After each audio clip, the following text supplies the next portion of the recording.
Next आज हम start करेंगे भी chemical properties of alkali metal से। और सबसे पहले उसके अंदर हम देखेंगे कि अल्कली मेटल्स एयर के साथ कैसे रिएक्ट करते हैं या एयर का अल्कली मेटल्स के ऊपर क्या एक्शन होगा। अब सबसे पहले आपने ये बात समझनी है कि जो अल्कली मेटल्स हैं उनकी reactivity down the group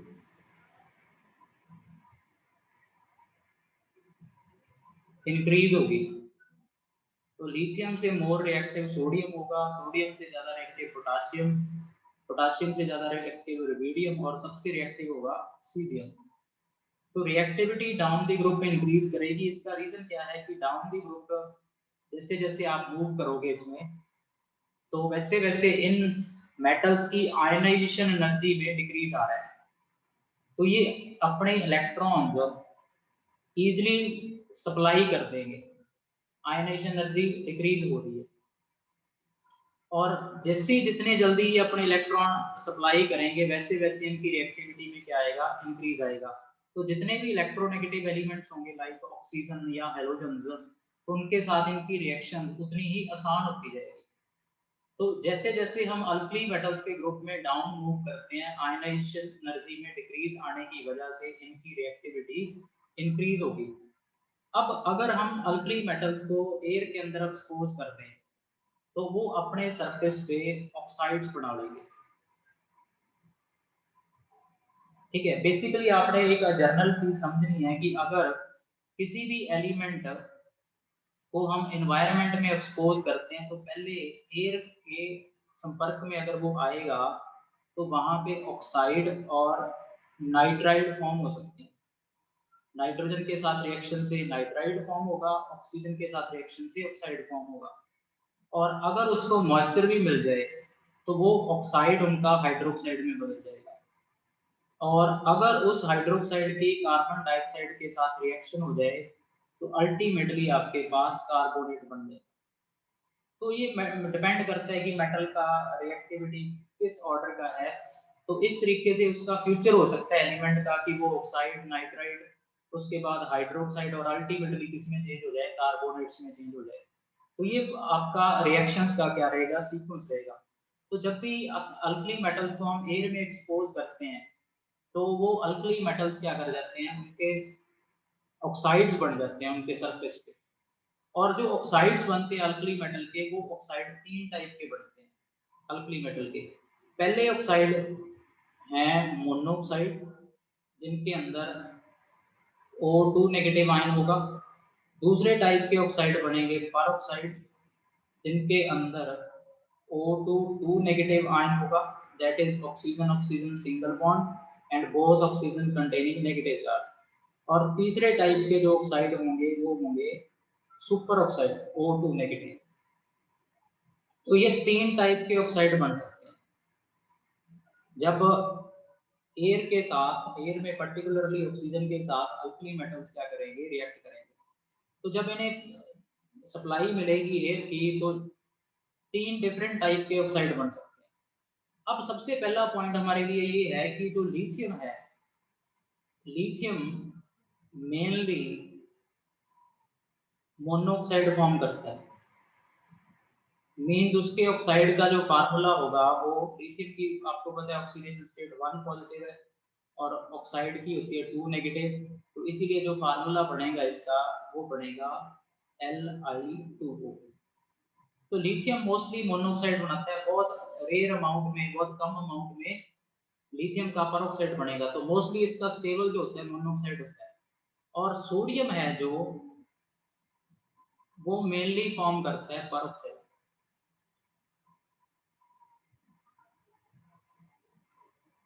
sodium का बनेगा परऑक्साइड, तो परऑक्साइड का फार्मूला होगा Na2O2। अब जो बाकी मेंबर्स इस ग्रुप के बचेंगे, ठीक है, चाहे वो पोटाशियम है, चाहे रुबिडियम है, चाहे वो सीजियम है, तो पोटाशियम, रुबिडियम और सीजियम ये सभी मेनली जो बनाएंगे वो बनाएंगे सुपर ऑक्साइड। तो जैसे पोटाशियम का सुपर ऑक्साइड होगा दोनों की वैलेंस ऑक्सीडेशन स्टेट 1 1 है, एक की +1 दूसरे की -1, तो फार्मूला बनेगा KO2। रुबिडियम के केस में बनेगा RbO2 और सीजियम के केस में CSO2। तो ये इनके ऑक्साइड रहेंगे मेनली। लिथियम का प्रेडोमिनेंटली आपको मोनोऑक्साइड देखने को मिलेगा, सोडियम का परऑक्साइड और रेस्ट ऑफ मेंबर्स का आपको सुपर ऑक्साइड देखने को मिलेगा। तो अब यहाँ से क्वेश्चन ये पैदा होता है कि लिथियम मोनोऑक्साइड ही क्यों बनाता है, नॉर्मल ऑक्साइड ही क्यों बनाता है, जो सोडियम है वो परऑक्साइड क्यों बनाता है और बाकी मेंबर सुपर ऑक्साइड क्यों बनाते हैं। तो इन चीज का आपसे क्वेश्चन पूछा जाएगा, तो इसका आंसर आपने जब देना है तो आपने एक इंपॉर्टेंट कंसेप्ट वहां पे अप्लाई करना है, उसे बोलते हैं हम लैटिस एनर्जी इफेक्ट। और ये इफेक्ट क्या कहता है कि वही कंपाउंड स्टेबल होगा जिसमें स्मॉल कटायन स्टेबलाइज करेगा स्मॉल अनायन को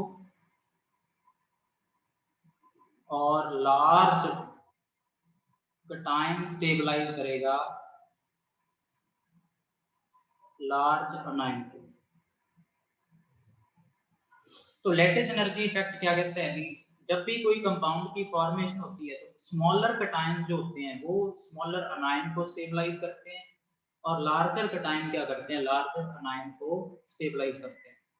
तो अब अगर आप अनायन के केस में देखो तो सबसे जो स्मॉल साइज का अनायन है और जिसका सबसे स्ट्रॉन्ग फील्ड है वो है O2 नेगेटिव, सबसे स्मॉल साइज का। ठीक है, उसका इलेक्ट्रिक फील्ड सबसे स्ट्रॉन्ग है। तो मैं अगर इलेक्ट्रिक फील्ड स्ट्रेंथ वाइज देखूं तो सबसे जो स्ट्रॉन्ग फील्ड वाला होगा, इलेक्ट्रिक फील्ड की स्ट्रेंथ हमें पता चलेगी चार्ज बाय साइज रेशियो से। ठीक है, इस पे 2 यूनिट नेगेटिव चार्ज है और साइज सबसे स्मॉल है। अब उसके बाद जो परऑक्साइड आयन होता है इसका साइज कंपैरेटिवली लार्ज है, तो इसका इलेक्ट्रिक फील्ड उससे वीक होगा और सबसे वीक होगा O2 नेगेटिव का। अगर हम इलेक्ट्रिक फील्ड की स्ट्रेंथ वाइज देखते हैं तो सबसे स्ट्रेंथ वाला स्ट्रॉन्ग फील्ड वाला है मोनोऑक्साइड, उससे कमजोर फील्ड वाला है परऑक्साइड और सबसे वीक फील्ड वाला है सुपर ऑक्साइड। और अगर हम अल्कली मेटल्स के इलेक्ट्रिक फील्ड की स्ट्रेंथ देखें तो सभी पे चार्ज 1 यूनिट है, तो चार्ज में तो सभी की स्ट्रेंथ बराबर है, बट अगर आप साइज कंपेयर करोगे तो सीजियम का साइज सबसे लार्ज है। तो जैसे जैसे आप लिथियम से सीजियम की तरफ मूव करोगे इलेक्ट्रिक फील्ड की स्ट्रेंथ क्या होती जाएगी, कम होती जाएगी। तो लिथियम सबसे स्मॉल कटायन है इनमें से, और लिथियम स्मॉल कटायन होने की वजह से इसके सराउंडिंग में जो पॉजिटिव फील्ड होगा वो क्या होगा, स्ट्रांग होगा। और इस पॉजिटिव फील्ड स्ट्रांग होने की वजह से ये इस मोनोऑक्साइड को क्या कर लेगा, स्टेबलाइज कर लेगा। ठीक है, लिथियम का फील्ड स्ट्रांग होने की वजह से ये मोनोऑक्साइड को क्या कर लेगा, स्टेबल कर लेगा। तो लिथियम के अराउंड पॉजिटिव फील्ड क्या है, स्ट्रांग है। It can stabilise O2 negative ion, ये O2 नेगेटिव आयन को क्या कर लेगा, स्टेबल कर लेगा। और it can prevent the spreading of negative charge towards another oxygen atom, दूसरे ऑक्सीजन एटम तक ये नेगेटिव चार्ज जाने से रोकेगा। कैसे रोकेगा, इस चीज को आप यहाँ से समझ सकते हो कि मोनोऑक्साइड में अगर ऑक्सीजन का एटम ऐड हो जाए तो परऑक्साइड बनेगा, और परऑक्साइड में O2 ऐड कर दें तो बन जाएगा सुपर ऑक्साइड। तो लिथियम क्या करता है, इस मोनोऑक्साइड को ही स्टेबल कर लेता है, वो इसमें ऑक्सीजन के एटम को ऐड होने से रोक देता है। तो इसका क्या स्टेबल हो जाएगा, मोनोऑक्साइड ही स्टेबलाइज हो जाएगा। अब मोनोऑक्साइड स्टेबल हो गया तो हायर इसके ऑक्साइड्स नहीं बनेंगे, ना परऑक्साइड बनेगा ना कंपैरेटिवली स्टेबल इसका सुपर ऑक्साइड बनेगा। अब उसके बाद Na पॉजिटिव का कंपैरेटिवली लार्ज साइज है एज कंपेयर टू लिथियम, तो इसका फील्ड क्या होगा, वीकर होगा देन लिथियम। तो ये मोनोऑक्साइड को तो स्टेबल कर नहीं सकता। अगर मोनोऑक्साइड को स्टेबल नहीं कर सकता तो मोनोऑक्साइड में ऑक्सीजन ऐड हो जाएगा, क्या बनेगा, परऑक्साइड बनेगा। तो वीकर फील्ड होने की वजह से ये क्या कर सकता है, it can stabilise O2 negative. तो इसने मोनोऑक्साइड को स्टेबल नहीं किया, इसने किसको स्टेबल किया? परऑक्साइड को स्टेबल किया। ठीक है, तो परऑक्साइड को स्टेबल करके इसने परऑक्साइड बना दिया। अब इसके बाद फर्दर ये O2 को ऐड नहीं होने देगा तो सुपर ऑक्साइड नहीं बनेगा। अब जो बाकी हैं के पॉजिटिव, रुबिडियम पॉजिटिव और सीजियम पॉजिटिव, इनके साइज क्या है? लार्ज है, लार्जर साइज है। तो इनके फील्ड क्या है? और भी वीक है।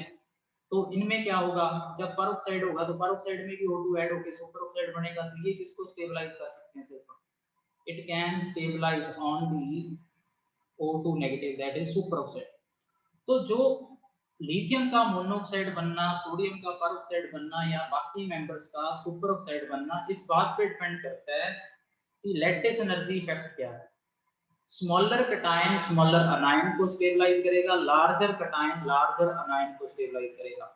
और अगर हम फील्ड की स्ट्रेंथ वाइज देखें तो लिथियम का फील्ड सबसे स्ट्रॉन्ग है और सीजियम का फील्ड सबसे वीक है।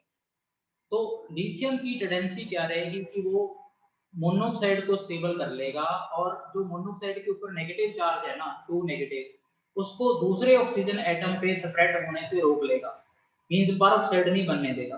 बट सोडियम का फील्ड उससे वीक है, तो सोडियम कटायन क्या करेगा? मोनोऑक्साइड को स्टेबलाइज नहीं कर पाएगा, तो जो नेगेटिव चार्ज है ऑक्साइड का वो फर्दर स्प्रेड होगा नेक्स्ट एटम पे, तो वो किसको स्टेबलाइज करेगा? परऑक्साइड को। और बाकी मेंबर्स में तो फील्ड इतना वीक है कि वो स्प्रेडिंग को और भी नहीं रोक पाएंगे, तो स्टेबलाइज किसको करेंगे? बेसिकली सुपर ऑक्साइड को। तो इस बेस पे आपने एक्सप्लेन करना है कि लिथियम क्यों मोनोऑक्साइड बनाता है, सोडियम क्यों परऑक्साइड बनाता है और रेस्ट ऑफ मेंबर्स क्यों सुपर ऑक्साइड बनाते हैं। अब आपने इसके बाद एक पॉइंट यहाँ से नोट करना है कि जो इनमें से सुपर ऑक्साइड होते हैं, सुपर ऑक्साइड O2 नेगेटिव, ये हमने मॉलिक्यूलर ऑर्बिटल थ्योरी में भी पढ़ा हुआ है कि जो सुपर ऑक्साइड होते हैं these are paramagnetic in nature. और जो अल्कली मेटल्स के कटायन है, के पॉजिटिव, रुबिडियम पॉजिटिव या caesium positive, these have noble gas configuration. तो इनके आउटर शेल क्या होंगे? फुली फिल्ड होंगे, तो दीज आर डायमैग्नेटिक। तो जब भी आपको क्वेश्चन पूछा जाए कि KO2 का नेचर कैसा है, KO2 आपका पैरामैग्नेटिक होगा क्योंकि इसमें K पॉजिटिव डायमैग्नेटिक है, O2 नेगेटिव पैरामैग्नेटिक है। तो ओवरऑल ये सुपर ऑक्साइड्स क्या होंगे? पैरामैग्नेटिक के नेचर होंगे। ठीक है, super oxides of potassium, rubidium and caesium, these are paramagnetic in nature. तो पहली बात तो आपने ये समझना है स्टेबल किस एलिमेंट का कौन सा ऑक्साइड होता है।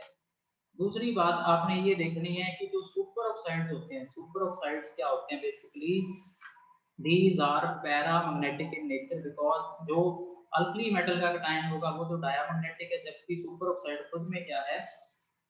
पैरामैग्नेटिक है। इस वजह से जो ओवरऑल आपका कंपाउंड बनेगा उसका नेचर क्या होगा? पैरामैग्नेटिक होगा। ये चीज यहाँ पे आपके लिए इंपॉर्टेंट है। उसके बाद एक और इम्पोर्टेंट क्वेश्चन है कि जो पोटाशियम का ऑक्साइड है KO2, इसको स्पेस शटल में या सबमरीन्स में यूज करते हैं, used in space shuttles and submarines. इसका आपको रीजन पूछा जा सकता है इनको क्यों स्पेस शटल और सबमरीन्स में यूज करते हैं। क्योंकि इसके अंदर बेसिकली प्रॉपर्टी है अब्सॉर्ब करने की कार्बन डाइऑक्साइड को, और जब इसको मॉइस्चर मिलेगा तो ये फर्दर ऑक्सीजन क्या कर सकते हैं? रिलीज कर सकते हैं। तो इसके अंदर बेसिकली प्रॉपर्टी है to absorb and expel carbon dioxide, और एक्सेस मॉइस्चर की प्रेजेंस में ये क्या कर सकता है? ऑक्सीजन को रिलीज कर सकता है। कहने का मतलब KO2 क्या कर सकता है कि अगर इसे कार्बन डाइऑक्साइड मिले तो ये कार्बन डाइऑक्साइड के साथ रिएक्ट करके कार्बोनेट तो बनाएगा ही बनाएगा, potassium carbonate, but oxygen gas क्या करेगा? रिलीज करेगा। और दूसरा बात क्या कर रहा है अभी? ये कार्बन डाइऑक्साइड को अब्सॉर्ब कर रहा है। ठीक है, तो अगर ये फर्दर आप ये देखो कि पोटेशियम कार्बोनेट रिएक्ट करके एक्सेस ऑफ CO2 के साथ इन दी प्रेजेंस ऑफ मॉइस्चर, तो ये चेंज हो जाएगा बाइकार्बोनेट में। तो स्पेस शटल में ये दोनों ही बातें बेनिफिशियल हैं। एक तो कार्बन डाइऑक्साइड जो भी वहां पे प्रोड्यूस होगी, ठीक है, उसको क्या किया जा सकता है, डिस्ट्रॉय किया जा सकता है। और दूसरा, उस कार्बन डाइऑक्साइड से क्या जनरेट किया जा सकता है, ऑक्सीजन रिलीज किया जा सकता है। तो ये कार्बन डाइऑक्साइड को डिस्ट्रॉय करने के काम आएगा वहां पे, और उससे हम क्या जनरेट कर सकते हैं, ऑक्सीजन जनरेट कर सकते हैं। तो इसीलिए जो पोटाशियम का ऑक्साइड है, KO2 सुपर ऑक्साइड है, उसको स्पेस शटल्स और सबमरीन्स में क्या करते हैं, यूज करते हैं। कारण है इसका, it can absorb the excelled carbon dioxide. जो भी पर्सन स्पेस शटल में हैं वो क्या करेंगे, जब सांस लेंगे तो कार्बन डाइऑक्साइड छोड़ेंगे, उस कार्बन डाइऑक्साइड को ये क्या कर सकते हैं, अब्सॉर्ब कर सकते हैं, और बाद में इसी से हम क्या करवा सकते हैं, ऑक्सीजन को रिलीज करवा सकते हैं। तो इसीलिए इसका क्या रहेगा, बेनिफिट रहेगा। तो इसी वजह से इसको स्पेस शटल और सबमरीन में क्या करते हैं, यूज करते हैं। इसके बाद जो नेक्स्ट हमारे पास पॉइंट है, ये तो था ऑक्साइड का नेचर कैसे। लिथियम ही इस अल्कली मेटल्स में एक ऐसा कटायन है जो नाइट्रोजन के साथ रिएक्ट करके नाइट्राइड फॉर्म करेगा। ठीक है, lithium is the only alkali metal cation which can stabilize N3 negative, that is nitride ion. अब नाइट्राइड आयन के ऊपर 3 नेगेटिव चार्ज है और इसका इलेक्ट्रिक फील्ड स्ट्रॉन्ग है, तो लिथियम ही सिर्फ इसको स्टेबलाइज कर सकता है और कोई अल्कली मेटल स्टेबलाइज नहीं कर सकता। तो आपने पॉइंट नोट करना है, एयर में जो नाइट्रोजन होगा उस नाइट्रोजन के साथ रिएक्ट करके नाइट्राइड बनाने की जो कैपेबिलिटी है वो एक ही अल्कली मेटल के अंदर है, और वो अल्कली मेटल है लिथियम। तो लिथियम की अगर एयर के साथ रिएक्शन लिखी जाए, एयर के साथ लिथियम रिएक्ट करे, तो एयर में रिएक्शन करने से लिथियम प्रेडोमिनेटली जो कंपाउंड बनाएगा, एक तो बनाएगा मोनोऑक्साइड और दूसरा बनाएगा नाइट्राइड।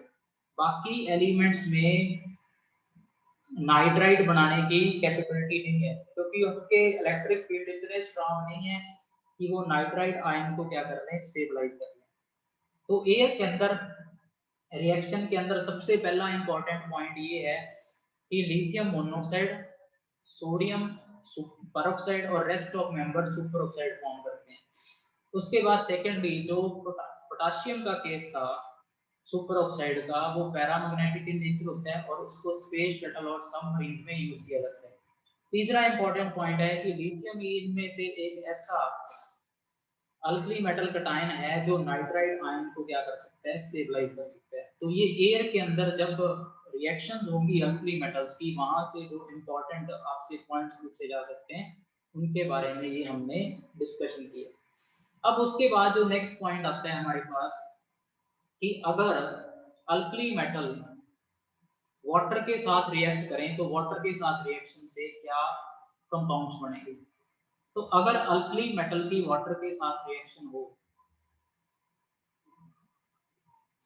तो वाटर के साथ रिएक्शन से अल्कली मेटल्स अपने हाइड्रोक्साइड्स बनाएंगे और हाइड्रोजन गैस रिलीज होगी प्लस हीट रिलीज होगी। क्योंकि ये इलेक्ट्रोपॉजिटिव इन नेचर हैं, अगर इनके आप स्टैंडर्ड रिडक्शन पोटेंशियल देखो तो वो नेगेटिव है। तो इनके पास कैपेबिलिटी है कि ये वाटर में से H पॉजिटिव को हाइड्रोजन की फॉर्म में क्या कर सकते हैं, लिबरेट कर सकते हैं, और वाटर के साथ इनके रिएक्ट करने की टेंडेंसी डाउन द ग्रुप बढ़ती जाएगी। लिथियम है जो वो स्लोली रिएक्ट करता है विद वाटर।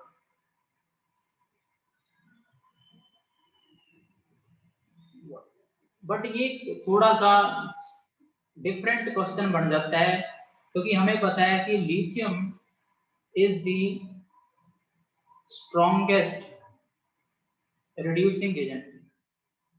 तो लिथियम को सबसे वायलेंटली रिएक्ट करना चाहिए था वाटर के साथ, बट कर रहा है सबसे स्लो। ठीक है, तो इस बेसिकली पॉइंट का जो कंसर्न है या आंसर है वो इसके थर्मोडायनामिक प्रॉपर्टी से ना जुड़ के किनेटिक प्रॉपर्टी से जुड़ा हुआ है। ठीक है, थर्मोडायनामिकली लिथियम को क्या करना चाहिए, बहुत फास्ट रिएक्ट करना चाहिए वाटर से, क्योंकि lithium is the strongest reducing agent है। तो इस केस में थर्मोडायनामिक्स के अकॉर्डिंग लिथियम को सबसे फास्ट रिएक्ट करना चाहिए, बट इसमें जो आंसर आएगा आपका वो आएगा किनेटिक एस्पेक्ट से। ठीक है, लिथियम का क्या है, पूरे ग्रुप में हाईएस्ट मेल्टिंग पॉइंट है। तो इस वजह से जब लिथियम और वाटर की रिएक्शन होती है तो उससे इतनी हीट नहीं पैदा होती कि लिथियम फर्दर मेल्ट हो जाए। तो इस वजह से रिएक्शन क्या रहती है, स्लो रहती है। बट बाकी एलिमेंट्स के जो मेल्टिंग पॉइंट है वो कंपैरेटिवली लो है। तो एक बार जब मेटल की वाटर के साथ रिएक्शन स्टार्ट हो जाती है तो उससे जो हीट पैदा होती है ना, उससे मेटल पिघलते जाते हैं और रिएक्शन लगातार तेज होती जाती है। जैसे आप सोडियम के केस में देखोगे तो सोडियम तो बहुत वायलेंटली रिएक्ट करता है वाटर के साथ और फायर कैच कर लेता है। रीजन क्या है कि एक बार जब वाटर के साथ रिएक्शन से हीट पैदा होगी, वही हीट सोडियम को मेल्ट करवाती रहती है और उस मेल्टिंग होने से रिएक्शन और तेज होती जाती है। बट लिथियम के केस में ऐसा नहीं है। क्यों नहीं है? क्योंकि यहाँ पे लिथियम का मेल्टिंग पॉइंट पूरे ग्रुप में हाईएस्ट है। तो जो हीट पैदा होती है वो इतनी हीट पैदा नहीं होती कि जिस हीट से लिथियम को क्या करवाया जा सके, इजीली मेल्ट करवाया जा सके। तो लिथियम समवट क्या करेगा, स्लोली रिएक्ट करेगा, बट अदर मेंबर्स क्या करेंगे, वायलेंटली रिएक्ट करेंगे। इस वजह से जैसे सोडियम का केस है, तो सोडियम वाटर के साथ वायलेंटली रिएक्ट करेगा और वाटर के H पॉजिटिव आयंस को वो हाइड्रोजन की फॉर्म में लिबरेट कर देगा और बना देगा खुद NaOH, और प्लस क्या पैदा होगी, हीट पैदा होगी। और इस हीट से हाइड्रोजन गैस क्या कर लेगा, फायर कैच कर लेगा। तो जब भी अल्कली मेटल्स मॉइस्चर के कांटेक्ट में आएंगे तो मॉइस्चर के कांटेक्ट में आने के कारण क्या होगा, फायर कैच करेंगे। तो इसी वजह से अल्कली मेटल्स को हम कैरोसिन ऑयल के अंदर स्टोर करते हैं, क्योंकि मॉइस्चर के साथ रिएक्शन करके ये हाइड्रोक्साइड बनाएंगे और फायर क्या करेंगे, कैच करेंगे। अब लिथियम के केस में थोड़ा सा एक और इम्पोर्टेंट पॉइंट है कि जो लिथियम की डेंसिटी है, लिथियम की डेंसिटी एक्सट्रीमली लो है, 0.53 ग्राम पर सेंटीमीटर क्यूब। तो लिथियम को स्टोर करने के लिए हम प्रेफर करते हैं पैराफिन वैक्स। लिथियम की हम पैराफिन वैक्स से क्या कर देते हैं, कोटिंग कर देते हैं, क्योंकि इवन के वो कैरोसिन ऑयल में भी इजीली सिंक नहीं होगा क्योंकि डेंसिटी बहुत लो है। तो इसीलिए लिथियम की कोटिंग की जाती है पैराफिन वैक्स से, ताकि वो मॉइस्चर के साथ रिएक्ट करके हाइड्रोक्साइड ना फॉर्म करे। और जो बाकी एलिमेंट्स हैं उनको हम किसके अंदर कैप्ट रखते हैं, स्टोर करके रखते हैं कैरोसिन ऑयल के अंदर, क्योंकि मॉइस्चर के साथ ये वायलेंटली रिएक्ट करके फायर कैच कर सकते हैं। अब उसके बाद जो नेक्स्ट इंपॉर्टेंट पॉइंट है वो है कि जो अल्कली मेटल के हाइड्रोक्साइड्स हैं, alkali metal hydroxides, these hydroxides are water soluble base, इसीलिए हम इन्हें बोलते हैं alkali. these are water soluble base। पहली बात तो ये बेस हैं और वाटर के अंदर डिसॉल्व होते हैं, जैसे NaOH आपने देखा है कि वाटर के अंदर इजीली डिसॉल्व हो जाता है। तो these alkali metal hydroxides are basic in nature plus they are water soluble, so they are known as alkalis। और यहाँ पे एक इम्पॉर्टेंट पॉइंट है कि जो अल्कली मेटल के हाइड्रोक्साइड्स है उनका basic character down the group क्या होगा, इंक्रीज होगा।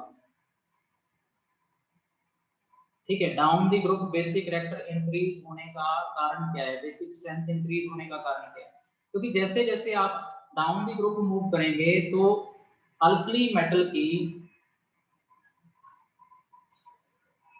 आयनाइजेशन एनर्जी डिक्रीज होगी, मतलब वो इजीली इलेक्ट्रॉन लूज करेगा। और जितना वो इजीली इलेक्ट्रॉन लूज करेगा उतना ही मेटल और ऑक्सीजन का ये बॉन्ड क्या होता जाएगा, वीक होता जाएगा। जितनी जल्दी मेटल इलेक्ट्रॉन का लूज करेगा उतनी जल्दी वहां से OH नेगेटिव का रिलीज होगा। तो जैसे जैसे हम डाउन द ग्रुप मूव करते हैं तो डाउन द ग्रुप मूवमेंट से आयनाइजेशन एनर्जी में डिक्रीज आता है, तो मेटल और ऑक्सीजन का बॉन्ड क्या हो जाता है, वीक हो जाता है। और जितना बॉन्ड वीक होगा उतना ही जल्दी OH नेगेटिव का क्या होगा, रिलीज होगा। तो बॉन्ड की पोलैरिटी, मेटल और ऑक्सीजन के बॉन्ड की पोलैरिटी डाउन द ग्रुप बढ़ती जाएगी उससे OH नेगेटिव का रिलीज आसानी से होगा, और रिलीज जब आसानी से होगा तो बेसिक रिएक्टर में क्या आएगा, इंक्रीज आएगा। तो अल्कली मेटल जब भी वाटर के साथ रिएक्ट करते हैं हाइड्रोक्साइड बनाते हैं, प्लस हाइड्रोजन गैस रिलीज होती है और हीट इन्वॉल्व होती है, उस हीट की वजह से हाइड्रोजन गैस फायर कैच कर लेते हैं। इस वजह से मोस्टली जो अल्कली मेटल्स हैं उनको केरोसिन ऑयल के अंदर रखा जाता है, और जो इनके हाइड्रोक्साइड बनाते हैं these are water soluble bases, और इस वजह से हम इन्हें बोलते हैं अल्कलीस। और इनका जो बेसिक कैरेक्टर है वो डाउन द ग्रुप इंक्रीज होगा, क्योंकि जैसे जैसे डाउन द ग्रुप हम मूव करेंगे अल्कली मेटल्स का इलेक्ट्रोपॉजिटिव कैरेक्टर इंक्रीज हो रहा है, इलेक्ट्रॉन लूज करने की टेंडेंसी बढ़ रही है, तो मेटल ऑक्सीजन बॉन्ड की पोलैरिटी बढ़ती जाएगी और उसका ब्रेक होना उतना ही आसान होता जाएगा। तो जितना metal oxygen bond easily break होगा उतना ही बेसिक कैरेक्टर क्या होगा, ज्यादा होगा। तो डाउन द ग्रुप जो अल्कली मेटल के हाइड्रोक्साइड्स हैं उनका बेसिक कैरेक्टर क्या होगा, इंक्रीज होगा। तो ये हमने आज दो मेन बातें डिस्कस की कि एक तो वाटर के साथ कैसे रिएक्ट करते हैं और दूसरा एयर के साथ कैसे रिएक्ट करते हैं।